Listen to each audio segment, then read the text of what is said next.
আমার প্রথম সন্তান আমাকে ঘৃণা করে। একবার যদি আমার মেয়েটাকে জড়িয়ে ধরতে পারতাম, ওর গায়ের গন্ধটা নিতে পারতাম। জানি না ওর দেখতে কেমন হয়েছে। অথই সাগরে পড়া মানুষ দেখেছে কখনো?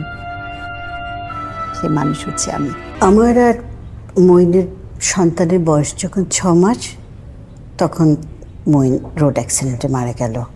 আমি শ্বশুরবাড়িতেই ছিলাম। তারা আমাকে আর আমার মেয়েকে কোনো রকমের কষ্ট পেতে দেননি। কিন্তু আমার বাবা এবার সুযোগ খুঁজলেন তার মেয়েকে আবার বিয়ে দেবার। আমার বাবার বাড়ি হচ্ছে যশোরের সখীপুরে। বাবা খুব নামকরা উকিল ছিলেন। তো বাবা তো মইনের সাথে আমার বিয়েটা মেনেই নেননি।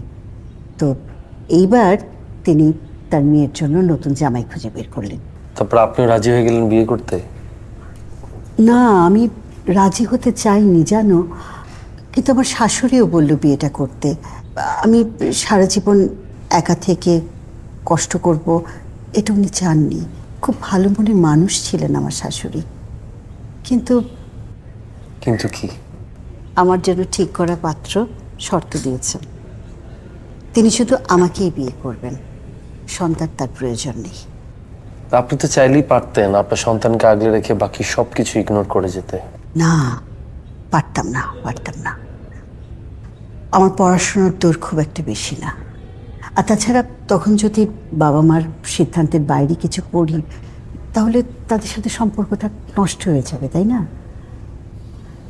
অথই সাগরে পড়া মানুষ দেখেছে কখনো? সে মানুষ হচ্ছে আমি। এখন তো আপনার সুখের সংসার, না?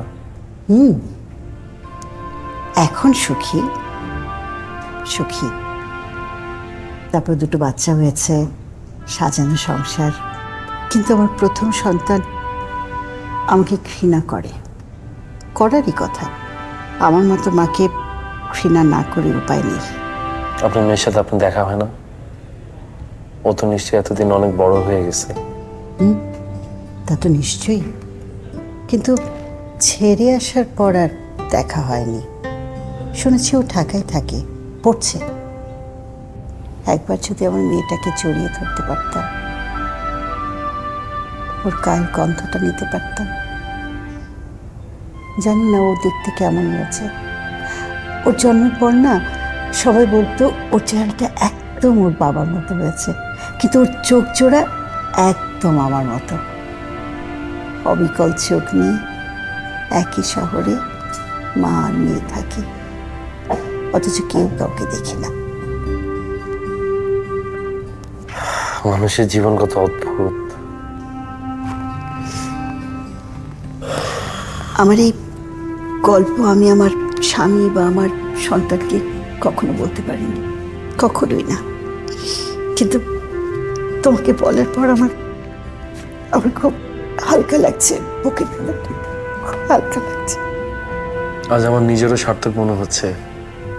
আমি যেমন মানুষের গল্প শুনে বেড়াই, যখন কেউ বলে সে আমাকে গল্প বললে তার নিজের কাছে হালকা লাগছে। প্লিজ কাঁদবেন না।